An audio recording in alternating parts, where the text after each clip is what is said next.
السلام علیکم ورحمۃ اللہ وبرکاتہ۔ ناظرین، میں مولانا جمیل اختر اور آج کے اس ویڈیو میں افطار کے حوالے سے چند ضروری باتیں ذکر کرنے والا ہوں۔ ویڈیو کو اخیر تک سماعت کریں اور جنہوں نے ابھی تک میرے چینل کو سبسکرائب نہیں کیا ہے وہ سبسکرائب ضرور کر لیں اور ساتھ ہی بیل آئیکن کو ضرور دبائیں تاکہ آگے آنے والے اس طرح کی تمام ویڈیوز کی اپڈیٹ آپ تک سب سے پہلے پہنچ سکے۔ آئیے ناظرین شروع کرتے ہیں۔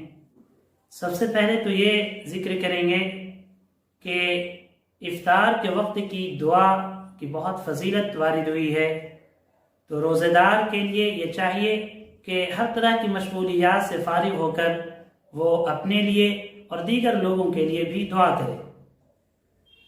اور اس کے بعد افطار کی دعا کیا ہے؟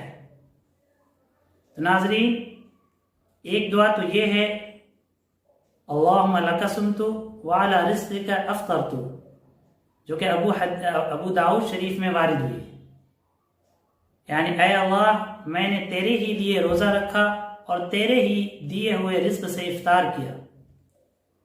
ناظرین، افطار کے بعد کی بھی ایک دعا ہے، اگر یاد ہو تو اس کو ضرور پڑھیں۔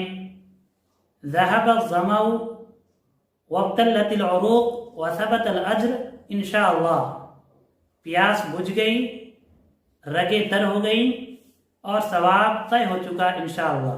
ناظرین، ایک بات یہ ہے کہ افطار کس چیز سے کرے؟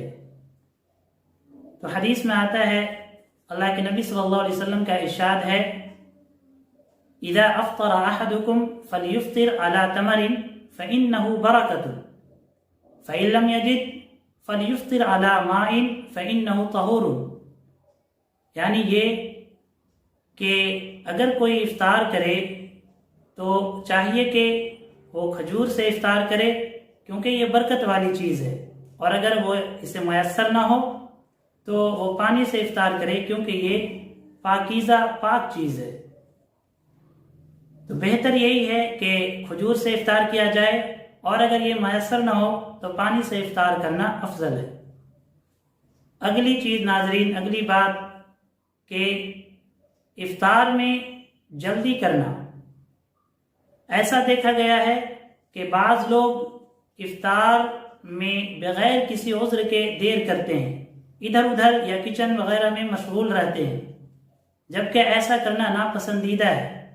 اللہ کے نبی صلی اللہ علیہ وسلم کا ارشاد لا یزال الناس بخیر ما عجل الفطر، یعنی یہ کہ اللہ کے نبی صلی اللہ علیہ وسلم نے فرمایا کہ لوگوں میں خیر باقی رہے گا، یعنی لوگ خیر پر رہیں گے اس وقت تک جب تک کہ وہ افطار میں جلدی کیا کریں گے۔